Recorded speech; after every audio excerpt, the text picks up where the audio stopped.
Lisa, thank you so much for joining She Leads today. I am just so excited to get to hear your story and just learn more from you. So thank you so much. Thanks for having me. Of course. So Lisa, you are the founder, president, and editor-in-chief at POPSUGAR. So first of all, I don't even know if I need to explain what POPSUGAR is just because it's such a well-known brand and all of my friends I know are very involved in reading what's happening on POPSUGAR. But it is one of the most successful media companies that reaches hundreds of millions of readers each month, mainly for females, but it does deliver such inspiring, informative, entertaining content in so many different industries, whether that's food, fitness, beauty, entertainment, whatever it may be. So really excited to hear more about that story. And you're also the author of your own book, Power Your Happy. So work hard, play nice, and build your dream life. And yeah, I'm just so excited to get started. So first, Lisa, take me back to when you were my age, 22 years old. You were just graduating from GW in psychology and English. So at this moment, how were you navigating your career? What did you see yourself being, and what questions were you asking yourself? That is a great question. I really did not know what I wanted to do when I went to school. Yeah. I think I took things from my past that had affected me in my life over the years and thought there were things I wanted to do, but ultimately I did not know yet. Okay. So I actually was, tested for learning differences at a young age. So I decided psychology would have been a really cool path to go on. I was always interested in how people think about certain things. I loved giving advice. I liked the whole process of the test that I had to take to see how my brain worked. So I kind of went down that route thinking maybe that's how I wanted to continue on. But, at the same time, I really was also just a pop culture junkie. I loved entertainment. I loved movies. I read books like crazy. And I, at the time, didn't think that I actually could even have a profession and I could grow up and do those things. My dad is a lawyer. I grew up in DC where it's doctors, lawyers, politicians, and those were kind of the tracks that I grew up thinking that I had to follow. So when I went to GW, I did continue with psychology. I definitely thought I was going to go back to grad school. That was what I thought I was supposed to do, was keep getting continued further education.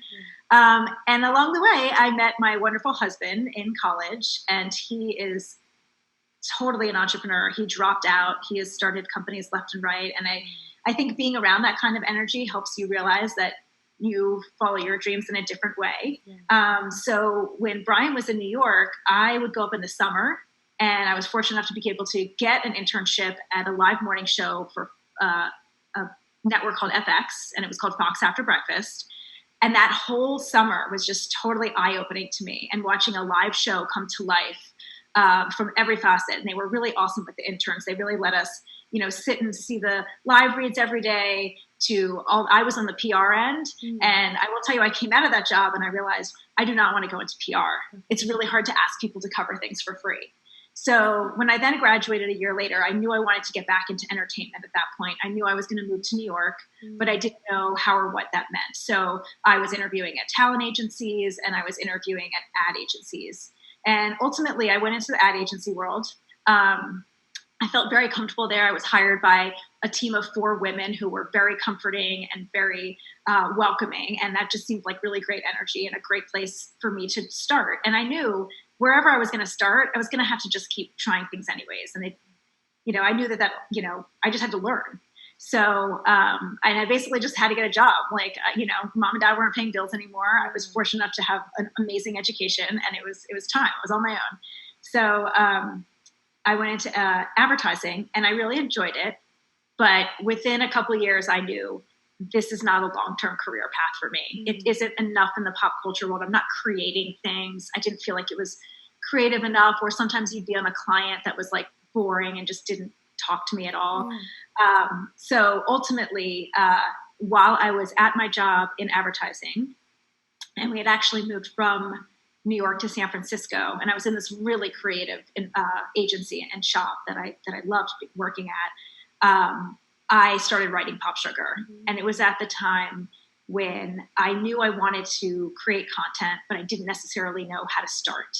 And all the magazines and opportunities in San Francisco were very local or very tech driven. Yeah. And I'm not a techie person, I think it's like great to be in this mecca of Silicon Valley, but it's not, I'm not tech background type of a person. My husband is an engineer. He's a combination of amazing things. So I'm around it enough to understand it, but it's not what drives me. Yeah. So ultimately, I had a friend who gave me like a nice nudge and basically was like, you just have to start writing. And that was it. And that was true. Like I really just needed to get up every day and start writing whatever was in my brain. And at that point, I thought it was kind of silly that I knew all this, what I thought was useless information, but things about shows I wanted to recommend or exciting new products that I found before anyone else. And then ultimately I was able to really find things before other people and share it. And so POPSUGAR grew really quickly that first year. Wow. So that's amazing. Such a cool story. So at that moment when you were kind of graduating, going into advertising, still have this really great passion for pop culture, were your parents kind of telling you, no, like you need to take this conventional path, or were they just, or did they believe in you and did they kind of trust you that you were going to make a living out of it? Like did you have people? Yeah. They were very encouraging. My dad always said, figure out what it is that you love and make that your everyday. And, again, and I worked in advertising for a while. I was there for 7-8 years. So it wasn't just a year here or there. Yeah. It was, a year in New York, I actually went over to Showtime Networks, which was still in advertising, but it was on the client side. So I got to see both ends and it was more entertainment related. So I felt closer to where I knew I wanted to ultimately be. Yeah. But when I moved out to San Francisco, that's when, after a few years, I was like, it's also not a great environment really to have a family and raise kids. And that was always something I knew I wanted to do. So as I started to get to my late 20s, it was like, okay, let's figure out and reassess life. Yeah. And actually, going back to figuring things out along the way, I tore my ACL when I was playing soccer in high school. Oh my God.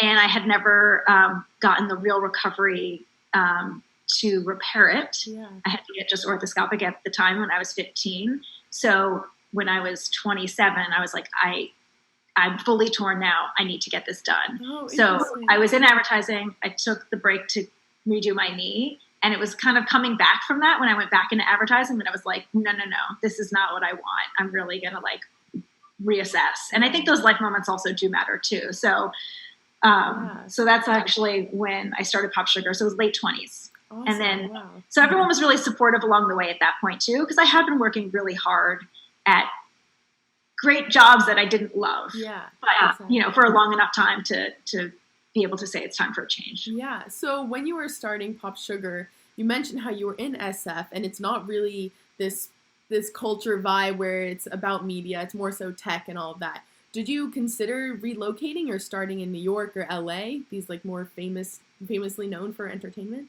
Sure. Yeah, no, a lot of people questioned how we could start POPSUGAR in San Francisco. And I think that's the beauty of San Francisco is it is a city that you can just create and it doesn't necessarily matter where you are. I think now more than ever, it also shows you could be anywhere and work from anywhere.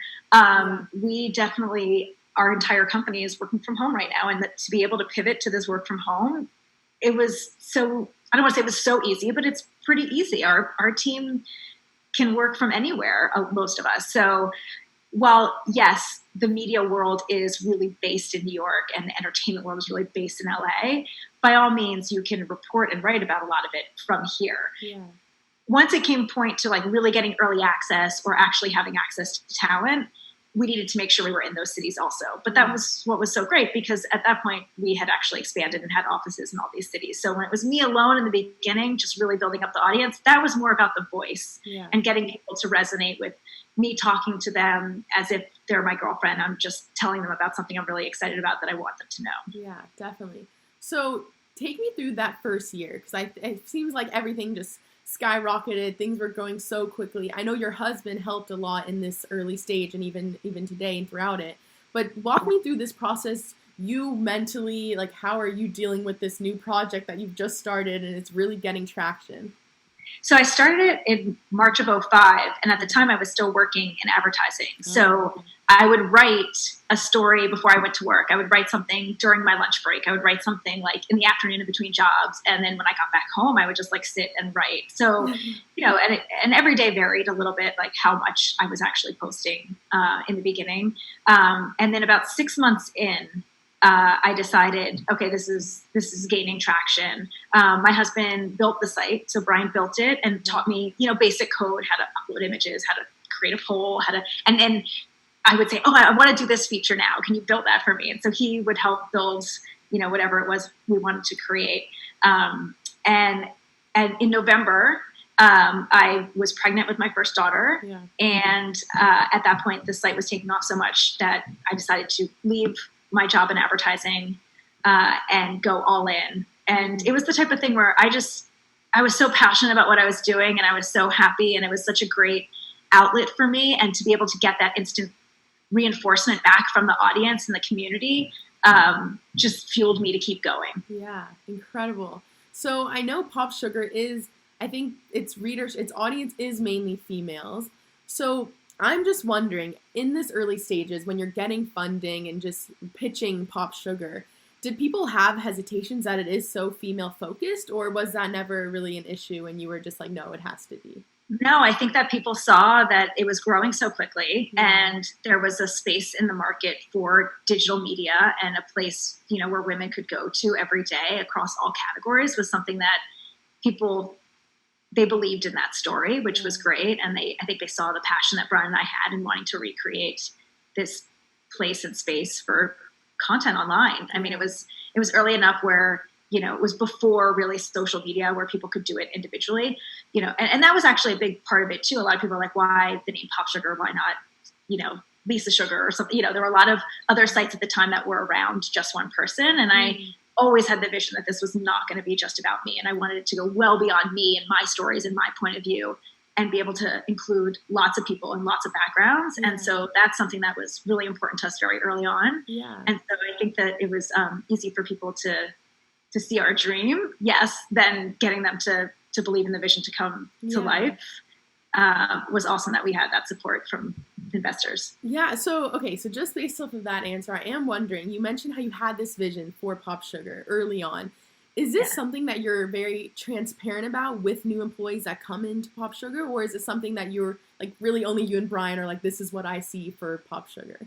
Yeah, no, we have awesome training when people come on board. I meet with everybody and I tell them the origin story, and I take them through sort of our 10-year journey and the original vision and how we've changed over the years as we've added in elements like video and a subscription box and licensing and all the events that we do now. So we talk about the iteration of the brand and how it has changed and adapt. And I mean, if we haven't made those changes, we wouldn't be around anymore. If we were just a simple straight up media company, we wouldn't have weathered the multiple recessions and storms and worlds that we've been living in for the past almost basically 15 years. Yeah.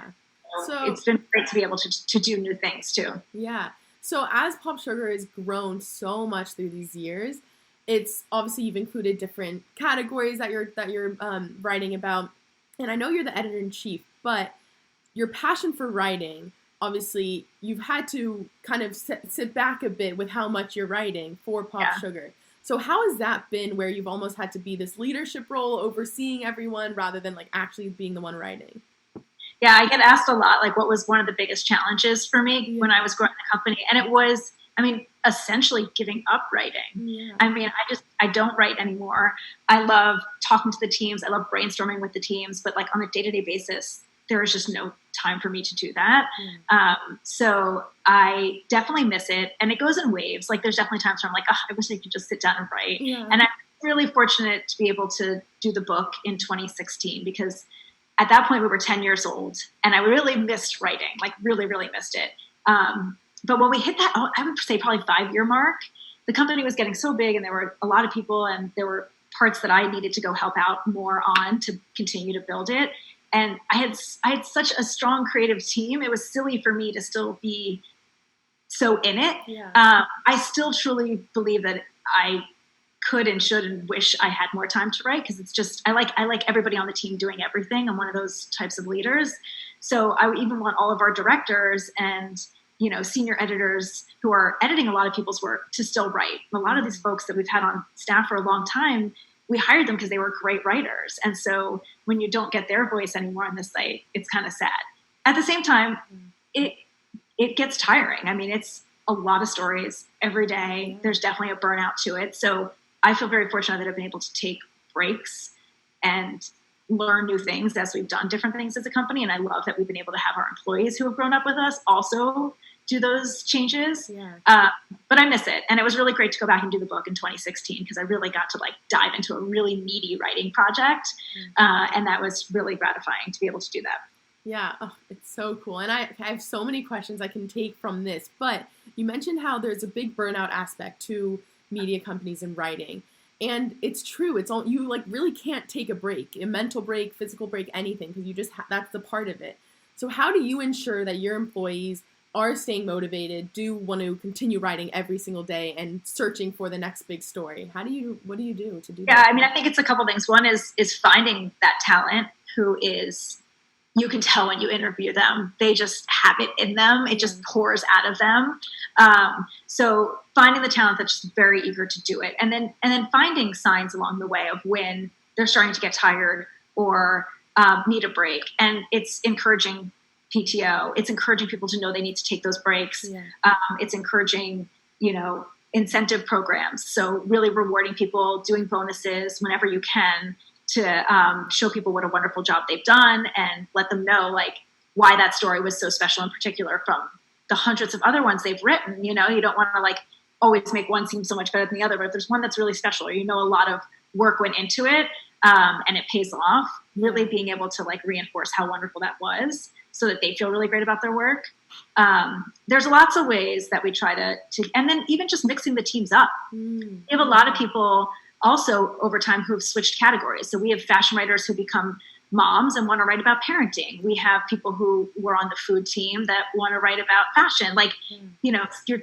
If you're with a company for 5-10 years, which we have a handful of employees who've been with us that long, more than a handful, we have a lot. You're watching them grow up and your interests change. Yeah. So being able to have people to be able to move around within the company is also really important. I think a way for people to be able to stay really stimulated with what they're writing about. Yeah, I also think that's such an incredible value you've instilled in POPSUGAR for the employees to know that, okay, when I become a mom, I'm going to have these new insights. I'm going to want to contribute to this community, and you allow them to have that freedom, that creative freedom. So I think that's great.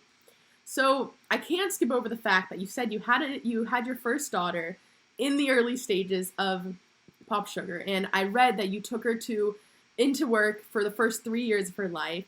Yeah. So I want you to talk a little bit about, I know you like the term work-life blend rather than work-life balance. Yeah. So tell me a little bit about that idea. Yeah, I think for Brian and I, we were so lucky to be able to be building the company at the same time we were starting our family. So, in a lot of days, we didn't know what we were doing, or we didn't know what rules we were supposed to be following. We just made shit up as we went along. Yeah. And, that meant in the beginning taking our daughter to work with us. And then it also meant making sure that people knew how important our family was to us. I used to say I was really worried about, a 22-year-old who just graduated college being around a 3-month-old baby or a 6-month, they probably don't want that, right? But it was such a great environment and people loved taking those breaks. So again, we're in the grind, we're writing all these stories, and all of a sudden, Katie would wake up from her nap and she would come out and play, and we would take a break. And I think that is just one of those brain breaks that was great for the team too. And it was very family oriented. So everybody, again, we've had a lot of employees for 5-10 years. So we've watched them get married. We watched them buy their first homes, have babies, come back from leave. So being able to encourage also that, your needs change and even my beliefs on maternity leave from when I started the company to what I believe now, right? I highly encourage people to take those breaks where I kind of didn't in the beginning because we were starting the company and I didn't know if I would need or want that time. But it was really exciting. And it was definitely, once we got a little too big, it's really hard. Obviously people can't bring their babies into the office. It would be a whole other insurance liability with daycare. But it is something that I felt very grateful that we could do. And I think it actually helped shaped Katie and Juliet came in the beginning into, who they are, into being able to speak to adults really well because they've been around them their whole lives. And it was a really fun perk. And I think it did help shape the company and the culture that we created. Yeah. I love it. It's amazing. So what advice would you give other female entrepreneurs who just like, having this passion and really getting that drive to get started, like taking that first step, as well as also the idea of, okay, we have to plan our lives where we want to have a kid, we want to start a family, but we also want to start this project that could take many hours of our day. So how do you navigate? Yeah. What advice would you give? I mean, I would say the first advice is what you did, right? Just reach out to people. Like, you never know. If you don't reach out, you never know if you're going to hear something back. And I'll be honest, I get reached out to a lot and I don't always get to reply. So sometimes it's also just the right time. So I would say, like, if you don't hear anything initially, like, don't be overly persistent, but it doesn't hurt to try again. Right. Sometimes it's just the inbox was too big that day, or sometimes it was like, you got me, right? Yeah. So you got to just start. You got to start reaching out and doing what it is. That's whatever it is. So I even say, for if you wanted to be in the food world or a nutritionist or a fitness expert, it's like really just, especially nowadays, like just start putting your routines online. Like you never know who's going to find them and want to help, bring you to their platform. So I think that that's something that's really unique that didn't exist even 10 years ago, really. Like, yeah. But like starting those YouTube channels and really that, so reaching out to people, asking for advice is always something. I will say, I don't love when people are like, can we go have coffee? Like, to me, that's not something that I can factor into my day. Yeah. But something like this, having a conversation, knowing that you want to help other people, you're trying to learn yourself, but you also are thinking beyond you, is something that I think that resonates with female founders wanting to help other people.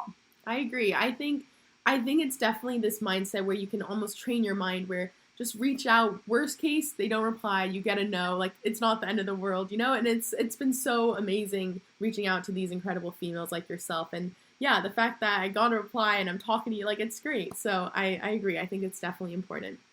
So tell me about your book. And I know I'm excited to read it, but tell me a little bit, like, main lessons that you have for anyone reading it and just your desire to put it all in paper. So we did the book in 2016, which was the 10-year anniversary of POPSUGAR. So at that point, I felt like I was seasoned enough to really give advice on how to start a company, how to have work-life balance or blends. Yeah. And also knowing when to just throw it all out and be like, it doesn't have to be so balanced. It doesn't have to be so planned. Kind of combining it with your last question, it's like, if you try to overly plan what age you're going to have a kid, like when you're going to launch the company, when it's never going to work. Things like the world we're living in today, no one would have ever even predicted. So you got to just do things because you don't know what tomorrow may bring. Mm-hmm. I think that's really important. So, yeah. Yeah. And then you have your motto that you've instilled into, so tell me a little bit about the motto. So for me, when it was writing the book, it was like thinking back of 10 years, looking at the people that have grown up with us, how we've shaped it. And I always just grew up where it was like, I worked really hard. And I sometimes feel like I probably worked twice as hard. Like I had learning differences. I was not a straight A student without trying. I worked really, really hard. Yeah. And I think, again, a lot of it comes back to sports. I talk a lot about like finding your ultimate team, and it's not necessarily in that competitive nature, but in that, who do you want to surround yourself with? What qualities you want? Who can you pass the ball with? Because the two of you together can score, right? And I think that it's really important to find your ultimate team folks. Like, I'm somebody that, like, sure, I understand the finances of our business, but that's not where I want to like geek out and go deep. But I have people on the team that love that and they live and breathe that. So finding that person who's smarter than me in that world is going to help me make sure we don't go out of business. And that's a really important person we need. Right. Mm-hmm. So there's that balance of, like, in the book, advice like that, figuring out, how to get started, how to find your teammates. And then ultimately I say this: work hard, play nice. And it's really, I believe in that good sportsmanship when you're playing. And along the way with POPSUGAR, there were a lot of companies that were doing nasty things. They would claim false things. They would just do bad stuff. And I always felt like karma would get them. Mm. And I always felt like it was really important to collaborate with competitors versus just try to beat the competitor, And I think that that's actually another reason and way that POPSUGAR has been able to be so successful all these years. Yeah. I think there are so many lessons in that, and just even the team aspect, and it goes very much with hiring people. I've talked to other guests and they say definitely like hire people who you want to learn from and who are smarter than you in that, because you don't have to be the smartest in everything. So I think that's definitely a valuable lesson. So before we wrap up, I do want to ask you 2 fun questions. So first, what's a passion or hobby that you have that's just completely unrelated to your work? No, it's so good. I feel like it's so hard for me to just like have hobbies these days. I'm like really just trying to find the sun so that I can stay home and happy. I do love reading, and I really, really miss it. I would say these days probably more cooking. Brian's like an awesome chef, and so we've been like making pizza and things that like we've never done before. So cool. But yeah, I'm really bad on like having separate hobbies. I think when you start to have kids, you realize you kind of take on, like, I'm definitely the number 1 soccer mom on the sideline. I can tell you that as the hobby. So I definitely am missing games right now. Yeah. I love it. What's your favorite book? All-time book? All-time favorite book. I mean, I love Valley of the Dolls as like a super classic, but as far as a recent one, Daisy Jones and the Six is one of my favorite books. Okay. If you haven't read it, her name's Taylor Jenkins Reid, the author, and she has another really great book called The 7 Husbands of Evelyn Hugo, which was in our must-have box. And her writing is just awesome. I highly recommend it. Yeah. Okay, so last question. What is a fun or weird talent that you have that no one else really knows about? So my husband, yeah, go ahead. I'm gonna go first. Oh wow, okay. So I'm good at blueberry throwing and catching. All right. Nice. So here's a little demo. All right, here we go. There we go. There you go. Well done. Did you have to practice before, or you just know you're going to nail it every time? I've practiced for years with this. That's awesome. Yeah. I feel like that's like cherry, like when people do the tie with the cherry in their mouth too. Yeah. Say my husband likes that I can rap Eminem, but I don't think I'm going to do that for you. And there's a band called The Far Side that like I used to just constantly. So yeah, I have some rapping. All right, I like it. So no preview? Are you sure no little preview? No, I think I'll spare you that. That's fine. Yeah.